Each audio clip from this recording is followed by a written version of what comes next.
بسم اللہ الرحمن الرحیم۔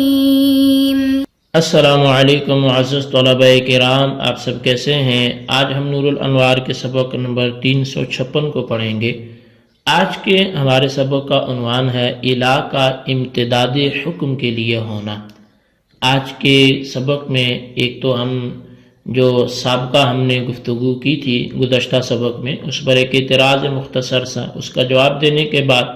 اسی سے بات کو آگے بڑھاتے ہوئے الہ امتداد حکم کے لیے آتا ہے، اس حوالے سے کلام ہوگا اور آیت قرآن پیش کی جائے گی۔ تو لہٰذا آئیے یہ الہ کے حوالے سے یہ بحث آخر بھی ہے، غایت مغیر کے اندر داخل ہوگی نہیں ہوگی۔ تو آج کے سبق کی عبارت کو ہم شروع کرتے ہیں۔ آج کے ہمارے سبق کی عبارت وَيَنْتَقِدُ هَذَا بِقَوْلِهِ قَرَأْتُ هَذَا الْكِتَابَ إِلَى بَابِ الْقِيَاسِ سے شروع ہوتی ہے۔ تو ہم ترجمے کی طرف بڑھتے ہیں۔ مصنف علیہ رحمہ لکھتے ہیں وَيَنْتَقِدُ هَذَا بِقَوْلِهِ قَرَأْتُ هَذَا الْكِتَابَ إِلَى بَابِ الْقِيَاسِ فَإِنَّ بَابَ الْقِيَاسِ خارج عن القراءة وإن كان الكتاب متناولا له عملا بالعرف۔ اور یہ قاعدہ اس کے قول قرأت هذا الكتاب الى باب القیاس سے ٹوٹ جاتا ہے، کیونکہ باب قیاس عرف پر عمل کرنے کی وجہ سے قراءت سے خارج ہے، اگرچہ کتاب اس کو شامل ہے۔ اور اگر صدر کلام غایت کو یہاں پر شامل نہ ہو، یعنی وَإِن لَّمْ يَتَنَاوَلْهَا أَوْ كَانَ فِيهِ شَكٌّ فَذِكْرُهَا لِمَدِّ الْحُكْمِ إِلَيْهَا فَلَا تَدْخُلُ كَاللَّيْلِ فِي الصَّوْمِ فِي قَوْلِهِ تعالی ثم اتم الصیام الی اللیل۔ تو فرمایا اگر صدر کلام غایت کو شامل نہ ہو یا اس میں شک ہو تو غایت کا ذکر حکم کو غایت تک کھینچنے کے لیے ہوگا، لہذا غایت مغیہ میں داخل نہیں ہوگی، جیسے کہ اللہ تبارک و تعالیٰ کے فرمان ثم اتم الصیام الی اللیل میں جو لیل ہے، رات ہے، وہ صوم میں داخل نہیں ہے۔ ثم پھر اتم الصیام روزے کو مکمل کرو الی اللیل رات تک، یہ اس کا ترجمہ تھا۔ مثال لما یتناولها الصدر فإن الصوم لغة الامساک ساعتا فذکر اللیل لأجل مد الصوم الى نفسه فلا يدخل هو تحت الصوم۔ تو فرمایا کہ یہ اس کی مثال ہے جہاں صدر کلام غایت کو شامل نہیں ہے، اس لیے کہ صوم لغت میں تھوڑی دیر تک رکنے کے معنی میں آتا ہے، پس لیل کا ذکر روزہ کو ذات لیل تک کھینچنے کے لیے ہوگا اور رات روزے میں داخل نہیں ہوگی۔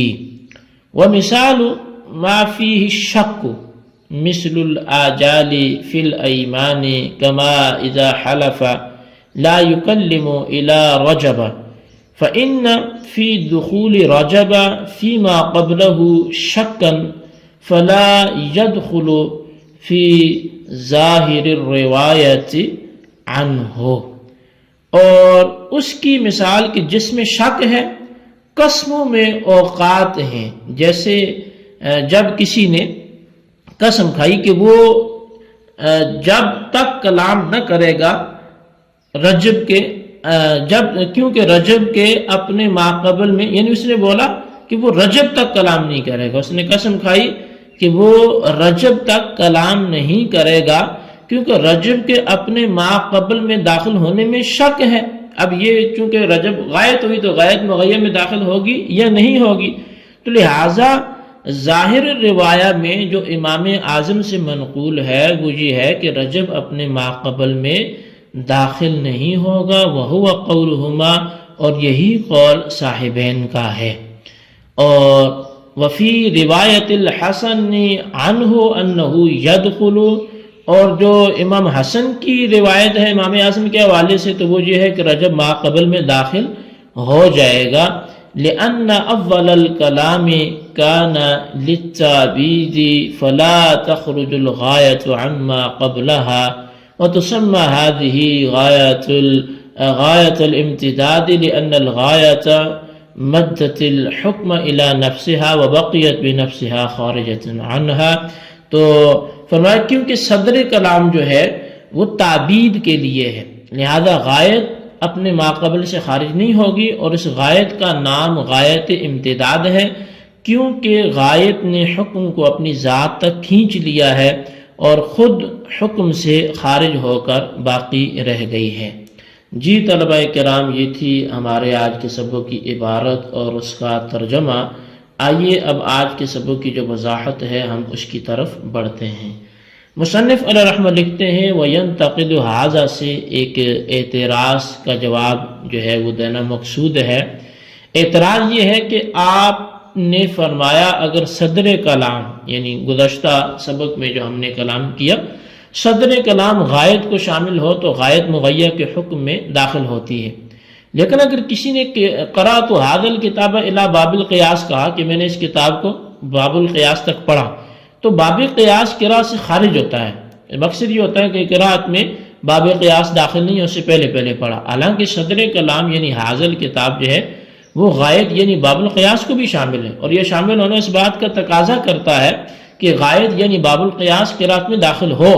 تو اس کا کیا جواب ہوگا؟ تو اس کا جواب یہ ہے کہ صدر کلام اگر غایت کو شامل ہو تو مغیر کے حکم میں غایت کے داخل ہونے کا قاعدہ یہ اس وقت ہے جبکہ عدم دخول کی کوئی دوسری کبھی دلیل موجود نہ ہو، اور اگر عدم دخول کی کوئی دوسری کبھی دلیل موجود ہو تو صدر کلام کے غایت کو شامل ہونے کے باوجود غایت مغیر کے حکم میں داخل نہیں ہوگی۔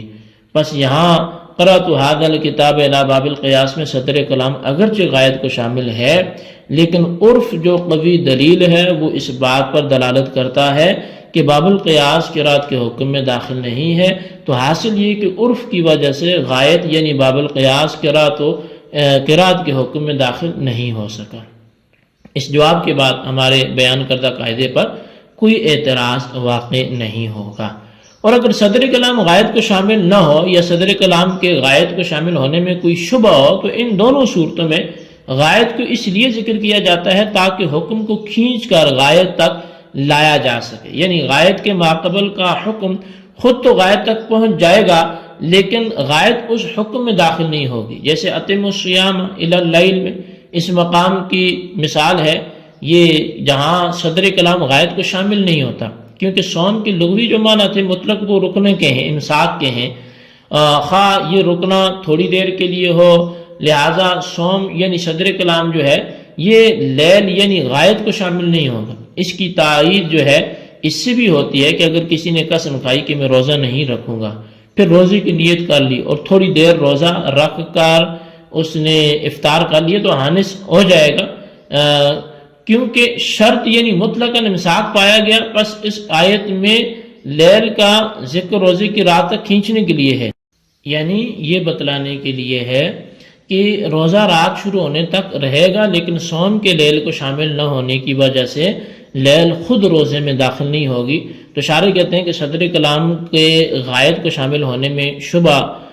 ہو تو اس کی مثال وہ اوقات معینہ ہیں جو قسموں میں ہوتے ہیں۔ مثلا ایک آدمی نے قسم کھائی واللہ لا اکلم الی رجب، کہ اللہ کی قسم میں رجب تک بات نہیں کروں گا۔ اب اس مثال میں رجب کا اپنے ما قبل کے حکم میں داخل ہونا یہ مشکوک ہے، کیونکہ صدر کلام واللہ لا اکلم مطلق ہے، تعبید کا تقاضا یہ نہیں کرتا، اور جب صدر کلام تعبید کا تقاضا نہیں کرتا تو یہ بات بھی نہ ہوگی کہ غایت جو ہے وہ الی رجب کا ذکر اس کے ماورا کو ساکت کرنے کے لیے ہو، اور خود غایت ما قبل کے حکم میں داخل ہو، اور جب ایسا ہے تو غایت یعنی الی رجب کا ما قبل کے حکم میں داخل ہونا مشکوک ہوگا، اور امام اعظم کے نزدیک جو ظاہر روایت کے مطابق غایت یعنی رجب ما قبل کے حکم یعنی عدم تکلم میں داخل نہیں ہوگا۔ اور اس قسم کا اطلاق صرف جمادی ثانی کے آخر تک ہوگا، رجب کا مہینہ شروع ہونے کے بعد اس قسم کا اطلاق نہیں ہوگا، یہی صاحبین کا مذہب ہے۔ البتہ حضرت امام صاحب سے ایک روایت حسن بن زیاد کی ہے، اس روایت میں یہ ہے کہ اس صورت میں غائط یعنی الا رجب اپنے ماقبل کے حکم میں داخل ہوگا، اور اس روایت کی دلیل یہ ہے کہ اول کلام یعنی واللہ لا اکلم یہ تعبید کے لیے ہے، یعنی یہ قسم ہمیشہ کے لیے تھی، لیکن جب غائط کی ذکر کی گئی تو یہ غائط یعنی رجب ماورا کو ساکت کرنے کے لیے ہوگا، اور رجب خود اپنے ماقبل یعنی حکم عدم تکلم میں داخل ہو جائے گا۔ اس قول کے مطابق اس قسم کا اطلاق رجب کے آخر تک ہوگا۔ تو شارح کہتے ہیں کہ اس دوسری صورت کی غائط کو غائط امتداد کہتے ہیں، یعنی اگر صدر کلام غائط کو شامل نہ ہو یا شامل ہونے میں شبہ ہو تو اس صورت میں غائط کا نام غائط امتداد ہوگا، کیونکہ اس صورت میں غائط نے حکم کو اپنی ذات تک کھینچ لیا اور وہ خود حکم سے خارج ہے۔ جی طلبہ کرام، یہ تھی ہمارے آج کے سبق کی عبارت، ترجمہ، اس کی وضاحت۔ اس کو اچھی طرح سمجھیں، اس کے خلاصے کو رجسٹر پر لکھیں، بالخصوص ان سوالات کے جوابات دیں۔ سوال نمبر 1 یہ ہے کہ غائط امتداد کیا ہوتی ہے، تحریر کریں۔ اور سوال نمبر 2 یہ ہے ظاہر روایت کے مطابق امام اعظم اور صاحبین کا کیا نظریہ ہے اور وہ کس مثال پہ بیان ہوا، اس کو بھی وضاحت سے لکھیں۔ اللہ تبارک و تعالیٰ سے دعا ہے جو کچھ ہم نے پڑھا سنا اسے یاد رکھنے کی توفیق نصیب فرمائے، آمین بجاہ نبی الامین صلی اللہ علیہ وسلم۔